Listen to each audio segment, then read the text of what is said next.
आज हम चैतन्य महाप्रभु और रामानंद राया जी के बीच में जो कन्वर्सेशन हुई है उसको कवर कर रहे हैं।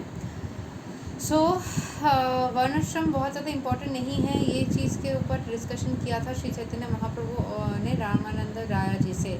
अभी नेक्स्ट पढ़ते हैं कि श्री रामानंद राया जी ने क्या बताया। Shri Ramananda Raya then suggested renunciation of fruitive actions unto the Lord. The Bhagavad Gita advises in this connection, whatever you do, whatever you eat, and whatever you give, as well as whatever you perform in penance, offer to me alone. This dedication on the part of the worker suggests that personality of Godhead is a step higher than the impersonal conception of the Varnashrama system, but still the relation of living being and the Lord is not distinct in that way. The Lord therefore rejected this proposition and asked Ramananda Raya to go further. तो रामानंद राय ने suggest किया था कि फ्रूटिटिव actions जो है, मतलब फल को प्राप्त करने के लिए जो हम कर्म करते हैं उसको छोड़ देना चाहिए भगवान के ऊपर, यानी फल की चिंता नहीं करनी चाहिए। द भगवद गीता भी यही चीज़ एडवाइस करती है कि जब भी आप कुछ करते हो, कुछ खाते हो, कुछ देते हो, जो भी परफॉर्म करते हो तपस्या में, वह सब कुछ भगवान को ही आप समर्पित कर दो। ये डेडिकेशन, क्योंकि उनको आप दे दोगे रिज़ल्ट वो उसमें से देख करके दे देंगे। अगर आप ये चीज़ प्रे करके दोगे कि अगर कुछ भी गलती हुई है भगवान उसका आप देख लो, वो आपको उसका बेस्ट रिजल्ट देंगे हमेशा, ठीक है। So this dedication on the part of the worker, जो काम कर रहे हैं, कर्म कर रहे हैं, suggest that the personality of Godhead is a step higher than the impersonal conception of varnashram system. जो ये इम्पर्सनल सिस्टम जो है, जहाँ पे ईश्वर को डायरेक्टली नहीं लिया जा रहा है, जो वर्णाश्रम का सिस्टम है, जो कि अदृश्य, मतलब वर्णाश्रम जो सिस्टम है ये एक सिस्टम है, सिस्टम का कोई रूप नहीं होता, सिस्टम का कोई काया नहीं होता, राइट। सो ये जो वर्णाश्रम सिस्टम है जो कि एक इम्पर्सनल, मतलब भगवान का कोई डायरेक्ट स्वरूप इसके साथ में रिलेटेड नहीं है, सो एक इम्पर्सनल रूप है। ये इससे भगवान के ऊपर कर्म को पूरी तरीके से दे देना एक स्टेप और हायर है, क्योंकि पिछले दिन भी यहाँ पे दिख रहा था कि चैतन्य महाप्रभु बोल रहे हैं कि सेल्फ रियलाइजेशन के लिए आपको वर्णाश्रम सिस्टम की कोई ज़रूरत नहीं है। अगर आप अपने कर्मों को बहुत ज़्यादा शुद्ध कर ले, बहुत पाक कर ले, बहुत ज़्यादा मटेरियल चीज़ों से अटैच ना रहे, आप सिर्फ और सिर्फ भगवान को अपनी सर्विस प्रोवाइड करें, तो उसी से आप जो है लाइफ में प्रोग्रेस कर जाओगे। आपको वर्णाश्रम सिस्टम से भी ज़्यादा भगवान के प्रति प्रेम, भगवान के प्रति भक्ति की ज़्यादा से ज़्यादा ज़रूरत है। अच्छा, the dedication on the part of the worker suggest that the personality of Godhead, जो भगवान है, is step higher than the impersonal conception of varnashram system. Varnashram system से भी भगवान के जो स्वरूप है वो और भी ज़्यादा उच्च कोटि के है, but still the relation of the living being and the Lord is not distinct in that way. उस तरीके से भगवान और भक्त के बीच में जो कनेक्शन है वो अलग नहीं होता। The Lord therefore rejected this proposition and asked Ramananda Raya to go. इस मतलब ये बस कि भगवान के प्रति आप सब कुछ समर्पित कर दो, अपने सारे कर्मों को समर्पित कर दो, इस पर्टिकुलर एक्टिविटी से भगवान और भक्त के बीच में एक प्रॉपर डिस्टिंक्शन नहीं आता है। Raya then suggested renunciation of the varnashrama dharma and acceptance of devotional service. The Lord did not approve of this suggestion also. तो उन्होंने बोला ठीक है, तो वर्णाश्रम धर्म को पूरा छोड़ ही दीजिए और सबको ही डिवोशनल सर्विस करने बोलिए। तो चैतन्य महाप्रभु ने बोला कि ये सही नहीं है। Also for the reason that all of a sudden one should not renounce this position for that may not bring the desired result. तो अचानक से वर्णाश्रम को ही पूरा छोड़ दो, सारे एक जैसे हैं, ये कर देना सही नहीं है। और एक चीज़ भी बोला जाता है कि हम अपने जन्म से कौन से जाति में जन्म लिए हैं वो नहीं, हम अपने कर्म से कैसे हैं वो ज़्यादा मतलब इम्पॉर्टेंट है। इट वॉज फर्दर, ये आई थिंक भगवद गीता में ही मैंने पढ़ा था। It was further suggested by Raya that attainment of spiritual realisation free from the material conception of life is the topmost achievement of a living being. The Lord rejected this suggestion also because on the plea of such spiritual realization, much havoc has been wrought by unscrupulous persons. Therefore, all of a sudden this is not possible. अगर हम बोलेंगे कि spiritual realization में आप सबसे मतलब ईश्वर material चीज़ों को छोड़ दो और पूरी तरीके से स्पिरिचुअल रास्ते में चल करके एकदम हाईएस्ट परफेक्शन को अचीव करो, इस क्रिया को करवाने के लिए बहुत सारे गलत गुरु एंड गलत लोग भी आए हैं जिन्होंने अपने आप को महान बताया है, बहुत सारे गलत चीज़ें हुई है, तो ये पॉसिबल नहीं है। Then Raya then suggested therefore all of us then suggested sincere association of self realize souls, अच्छे संगति में रहना and hearing submissively the transcendental message of the past tense of personality of Godhead. और भगवान के बचपन के बारे में सुनना, भगवान के बारे में सारे जो वो अलग अलग अपने कर्म से लोगों को जो एडवाइसेस देते आए हैं उन सबको सुनना।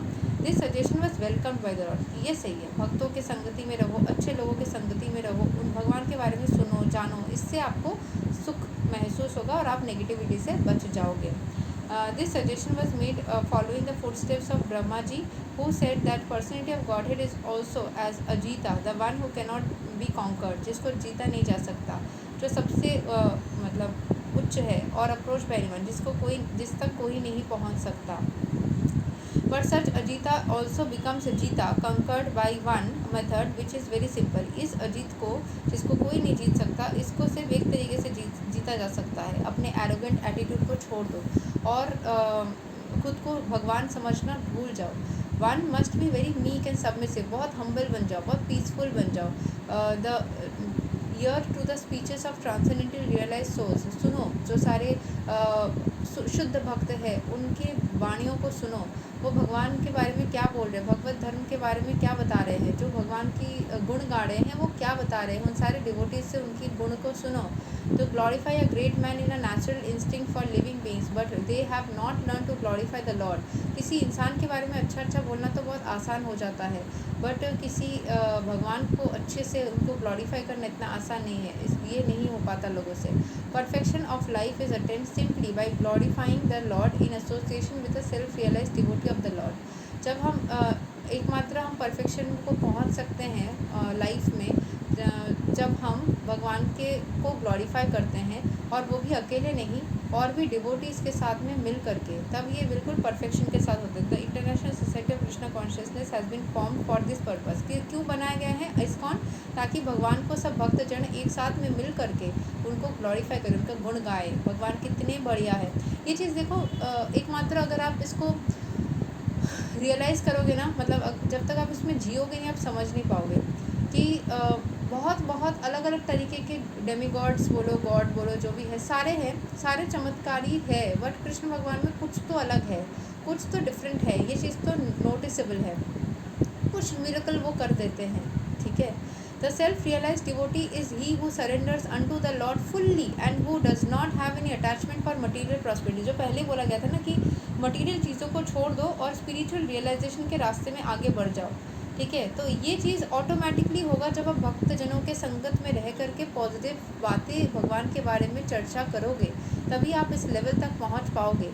Material prosperity and sense enjoyment and their advancement are all activities of ignorance. Material चीज़ों को बढ़ाओ, अपने आप को खुद को खुश रखो, ये सोना गहना ये सब कुछ पहनो, ये सारे इग्नोरेंस का एक्टिविटी है। Peace and friendship are possible for a society detached from the association of peace and friendship are impossible for a society who are detached from the association of God and his devotees. जो ईश्वर से detach रहता है वो कभी भी सुख में नहीं रह पाता।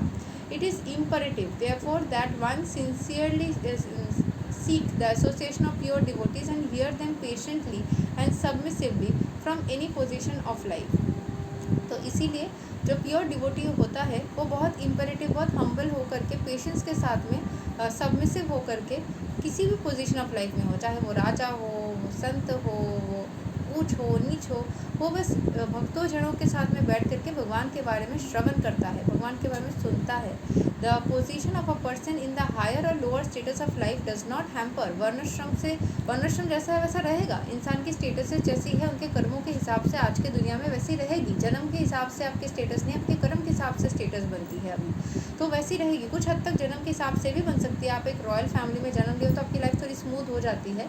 आप थोड़े से कष्ट करने वाले फैमिली में जन्म लेते हो तो आपकी थोड़ी लाइफ ऐसे अफेक्टेड होती है, बट फिर भी जिस किसी भी श्रम में आप बिलोंग करते हो, आपका जो भक्ति है, जो सेल्फ रियलाइजेशन है, भगवान के प्रति डेडिकेशन है, वो आपके स्टेटस से अफेक्टेड नहीं होना चाहिए। वो रहेगा अलग से, बट आपकी स्टेटस जो है वो उससे अफेक्टेड नहीं होगी। तो जो बातें थी उन सबको ही थोड़ा करेक्शन करके अच्छे से प्रेजेंट किया गया। जो सारे बातें एक एक करके बोल रहे थे कि वर्णाश्रम को मानने की ज़रूरत नहीं है, सिर्फ भक्त को भगवान के प्रति भक्ति को ऊँचा रखो, या फिर स्पिरिचुअल रियलाइजेशन को ऊँचा रखो, मटीरियल चीज़ों से इंसान को दूर कर दो, ठीक है। ये सारे जो बातें बोली थी ना, एक एक करके ऑप्शन दिया था, वो सारी बातें ही एक्चुअल में इकट्ठा करके करेक्शन के साथ में प्लेस किया गया। वो सब कुछ ही हो रहा है बेसिकली। लेकिन उस तरीके से नहीं, थोड़ा सा अलग करके। वर्णाश्रम जैसा है वैसा रहेगा, लेकिन वो भक्ति के बीच में कोई बाधा नहीं डालेगा। हम मटेरियल चीज़ों के प्रति ग्रीडी नहीं होंगे, स्पिरिचुअल चीज़ों के प्रति अटैच रहेंगे, और वो किसी अलग प्रोसेस से कि हम बस स्पिरिचुअल एनर्जी को ले रहे हैं वैसे नहीं किया जाएगा। उसको कैसे किया जाएगा? Through dedication, through love towards God, by being with people who all together in a group loves God, talks about God. एक ग्रुप में रह करके करो, अकेले अकेले करने मत जाओ, या किसी एक इंसान को पकड़ के करने मत जाओ, क्योंकि उसमें बहुत अनस्क्रूपुलस एक्टिविटीज़ भी हो सकती है। सो भक्तजन के साथ में ये सबसे ज़्यादा सेफ तरीका होता है, जो एक ग्रुप में रह करके करो, उसमें क्या हो रहा है आपको भी पता रहेगा। So the only thing one has to do is to hear from a self realise soul with a routine programme. ठीक है। The teacher may also deliver lectures from Vedic literature, Veda से भी वो लिटरेचर दे सकते हैं, मतलब लेक्चर दे सकते हैं। Following in the footsteps of bygone acharyas who realise the absolute truth, जो दूसरे आचार्यस करे हैं उनसे समझ करके वो कर सकते हैं। Lord Shri Chaitanya Mahaprabhu recommended this simple method of self realisation generally known as Bhagavata dharma. Shrimad Bhagavatam is a perfect guide for this purpose. आप श्रीमद् भागवतम का सहारा ले सकते हो भगवान को समझने के लिए, उनके बचपन के बारे में जानने के लिए। उनके सब लोग ग्रुप में बैठ के कर सकते हो, ठीक है। जैसे मेरे पास में कोई ग्रुप ऑफ पीपल ऑफलाइन नहीं है, तो मैं ऑनलाइन करती हूँ, ताकि सब लोगों को एक साथ में सुनने का अवसर मिले। Above these topics discussed by the Lord and Sri Ramananda Raya, there were still more elevated spiritual talks between the two great personalities. सिर्फ इतने बातों के अलावा भी और भी बहुत सारी बातें हुई, स्पिरिचुअल बातें हुई। And we purposely withhold these topics for the present because one has to come to the spiritual plane before further talks with Ramananda Raya can be heard. तो उनके बातों को समझने के लिए यहाँ पे लिखा है कि बोला नहीं गया है, we purposely withhold this topics, ये सारे पर्पसली दबाया गया है ये सब टॉपिक्स को, फॉर द प्रेजेंट बिकॉज, अभी के लिए, क्योंकि किसी एक इंसान को इन सब बातों को समझने के लिए और ज़्यादा स्पिरिचुअली अपने आप को अपग्रेड करना पड़ेगा। जो सारी ये बुक्स पढ़ रहे हैं उनमें से सारे लोग शुरू से ही पढ़ने के पहले ही स्पिरिचुअली अपलिफ्टेड है कि नहीं पता। इसीलिए we have presented further talks of Srila Ramananda Raya with Lord in another book teachings of Lord Chaitanya, वहाँ पे है। At the conclusion of this meeting, Sri Ramananda Raya was advised by the Lord to retire from service and come to Puri so that they could live together and relish a transcendental relationship. Sometime later, Sri Ramananda Raya retired from the government service and took a pension from the king. अच्छा, वो मतलब spiritual इंसान थे, but उनका हमने जो सीखा था इनके बारे में कि ये ना कोई एक मतलब वो ब्राह्मण कास्ट में नहीं थे, थोड़ा लोअर कास्ट के थे, और वो कहीं पे टीचर थे, हाई स्कूल गवर्नमेंट सर्वेंट, वहाँ पे आई थिंक वो पढ़ाते थे, या फिर नॉर्मल कोई गवर्नमेंट जॉब करते थे। और उनके अंदर भक्ति थी, बट वो उतना कोई भगवान का सेवा आदि उस तरीके से करने के जगह अपने कर्म में इतना ज़्यादा व्यस्त रहते थे, तो सेवा के बारे में बहुत डिटेल में नहीं बोला गया। पर उनके अंदर इतनी भक्ति थी कि वो एक सेल्फ रियलाइज्ड सोल थे, वो अंदर से भगवान को अपने अंदर महसूस करते थे। और श्री चैतन्य महाप्रभु उनको एक्सेप्ट इसीलिए करे थे क्योंकि जब भी इनसे बात करने गए तो वो समझ गए कि रामानंद राया जी है वो हायर कॉन्शियसनेस में ऑलरेडी है। तो श्रीला रामानंद राय जी थे वो गवर्नर थे मद्रास के, and on behalf of Maharaja Prataparudra in king of Odisha, this talks with Ramananda Raya are very important for higher realisation of transcendental knowledge and the conversation itself forms a small booklet. Okay, ये उनके साथ क्या क्या बातचीत थी वो सारे स्मॉल एक बुकलेट में मिलता है। इसमें थोड़ा सा समरी दिया गया है, और यहाँ पे टीचिंग्स ऑफ लॉर्ड चैतन्य में इन लोगों की कन्वर्सेशन और भी डिटेल में लिखी है। ओके, सो लास्ट में चैतन्य महाप्रभु ने बोला कि आप जो है गवर्नमेंट जॉब को छोड़ करके आ जाओ मेरे पास में, हम यहाँ पे स्पिरिचुअल एक कनेक्शन बनाते हैं और वहाँ पे भगवान का सेवा भी कर पाएंगे। आई थिंक वो भगवान की सेवा करते होंगे, उसके बारे में लिखा नहीं है यहाँ पे, लेकिन वो पूरी तरीके से पूर्ण रूप से वो भक्ति नहीं कर पाते थे। उनको थोड़ा बहुत ना अपने कर्म की वजह से मतलब वो उधर भी बिज़ी रहते थे, ऐसा मेंशन है कि वो वहाँ पे बिज़ी रहते थे। वो कितना क्या भक्ति करते थे वो नहीं लिखा है, बट इतना बोला गया कि वो बहुत सेल्फ रियलाइज्ड सोल थे। Okay, So sometime later, Sri Ramananda Raya retired from the government service and took a pension from the king. He returned to his residence in Puri, where he was one of the most confidential devotees of the Lord. तो वो confidential devotees में से थे जिसके बारे में लोग नहीं जान पाते थे, और वो पुरी में जाके रहने लग गए और अपना जॉब से रिटायर हो गए. There was another gentleman at Puri of the name Sikhi Mahiti, who was also a confident like Ramananda Raya, मतलब confidential थे वो. The Lord used to hold confidential talks on spiritual values with 3 or 4 companions at Puri. वो बहुत गुप्त बातें करते थे लोगों से, कुछ companions से पुरी में जो थे. And he passed 18 years in that way in spiritual trance.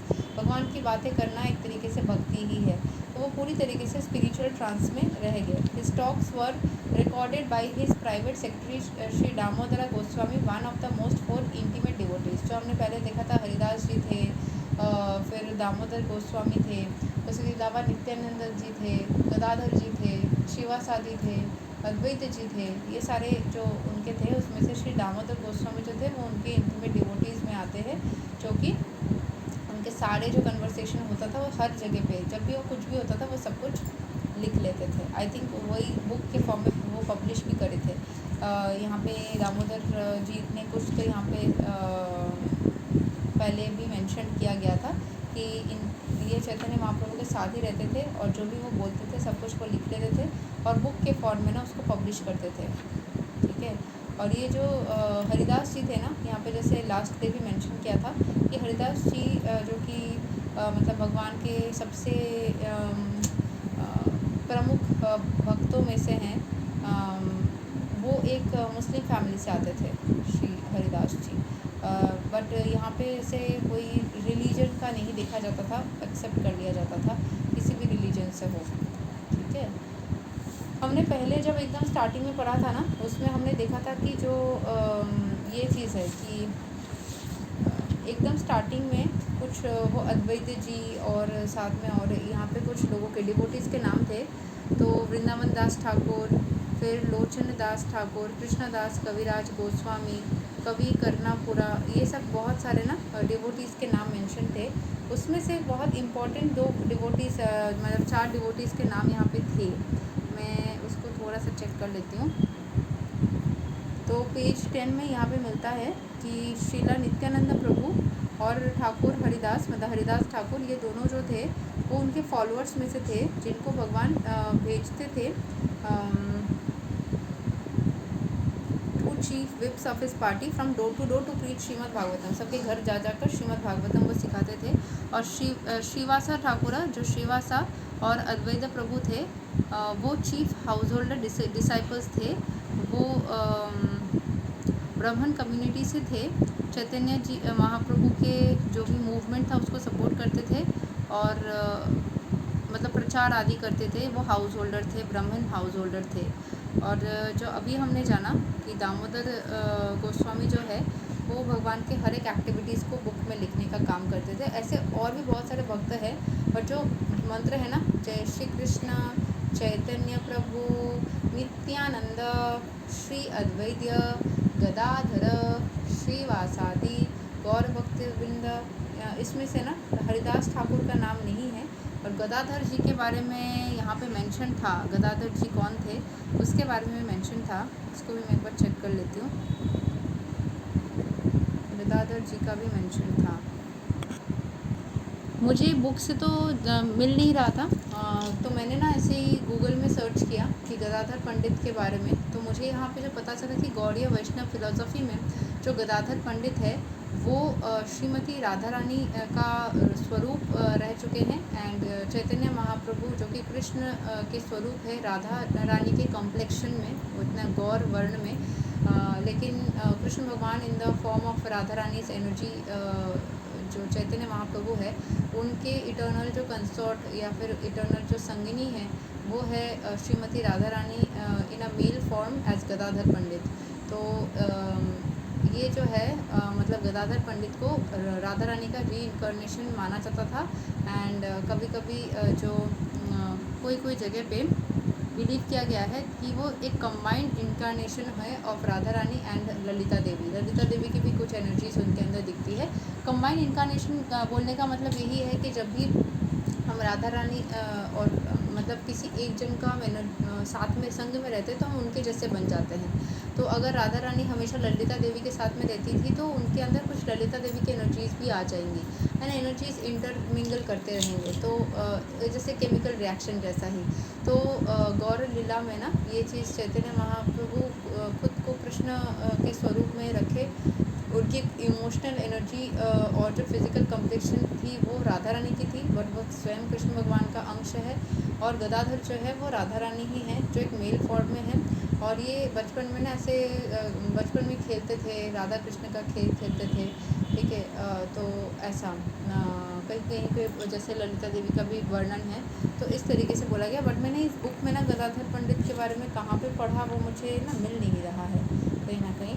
But इतना मैं बता सकती हूँ कि जैसे यहाँ पे सारे भक्तजनों के पिक्चर्स एक साथ में हैं। यहाँ पे कौन से भक्त कौन है ये मैं सही से बता नहीं पाऊँगी, इसके लिए मुझे गूगल में वापस से सर्च करना होगा। मैं भी सीख ही रही हूँ, बट जितना सीख रही हूँ यही मैं उतना ही शेयर कर रही हूँ, इस वजह से कि एकदम मूर्ख होने से अच्छा है कि आप सीखना स्टार्ट करो और चीज़ों के बारे में ना थोड़ा सा नॉलेज लेना स्टार्ट करो कि अरे हम तो उतना गोस्वामी है ही नहीं, तो हम इसके बारे में किसी को सिखा कैसे सकते हैं। आप सीखो और सिखाओ, सीखो सिखाओ, इससे ना आपकी खुद की भी ग्रोथ होती है, सामने वाले की भी ग्रोथ होती है। मुझे डायरेक्टली वो गदाधर जी के साथ में कुछ तो यहाँ पे इंसिडेंट के बारे में मेंशन था, वो अभी याद नहीं आ रहा है। अभी इतने सारे पेजेस पढ़ लिए ना। देखो यहाँ पे मिल गया, ओ यस, देखो बोलते बोलते मिल गया। The pilgrims at the temple were still gossiping about the incident, but by chance one of these pilgrims had met Gopinath Acharya, who was known to Gadadhar Pandit, and from him Gopinath Acharya जो थे वो गदाधर पंडित को जानते थे। और यहाँ पे जो है all the members the party were introduced by Gadadhar Pandit। all the members of the party जो कि गए थे वो जब हम पुरी के मंदिर में पहली बार जब गए थे ना, वो भट्टाचार्य जी से मिलने के उस टाइम पे बाद में वो पुरी के मंदिर में जाने के बाद जब मूर्छित हो गए चैतन्य महाप्रभु, तो उनको स्पेशल वे में ट्रीट किया जाएगा। तो उनके सारे जो संगी है वो सारे संगी बोलने लगे कि भगवान का नाम लेते लेते ये सही हो जाएगा। So all the members of the party were introduced by Gadadhar Pandit to Gopinath Acharya. ठीक है, मतलब यहाँ पे ना चैतन्य महाप्रभु स्वयं कृष्ण भगवान का स्वरूप है और वो अपने ही एक स्वरूप को जब देखते हैं, जैसे कि मान लो वो जब पूरी के में अपने जगन्नाथ स्वरूप को देखते कुछ भी, तो वो पिघल जाते हैं, वो मूर्छित हो जाते हैं। फिर उनका नाम ले लेके, जिससे कृष्ण भगवान का नाम ले लेकर के, अगर चैतन्य महाप्रभु खुद ही कृष्ण भगवान है तो कृष्ण भगवान का नाम ले लेकर कृष्ण भगवान को ही जगाया जा रहा है। कि मतलब नाम की ध्वनि से उनको अंदर से अलर्टनेस होती है कि वो मुझे बुला रहे हैं लोग, मुझे जाना पड़ेगा। पर खुद को देख, this is intense self love, खुद को देखकर खुद ही मूर्छित हो जा रहे। एक्सट्रीम डिवोशनल प्यार है, एक्सट्रीम सेल्फ लव है, ठीक है, खुद के ही स्वरूप से एक्सट्रीम लेवल का प्यार। तो ये गदाधर पंडित उस ग्रुप में थे। इतना यहाँ पे मेंशनड है, और कुछ आई थिंक यहाँ पे इनके बारे में डिटेलिंग में मेंशन नहीं है, ठीक है। सो ये आज हमने पढ़ा है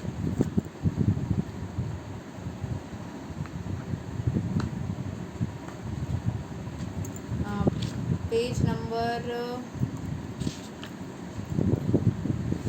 28 तक आज हमने पढ़ा है।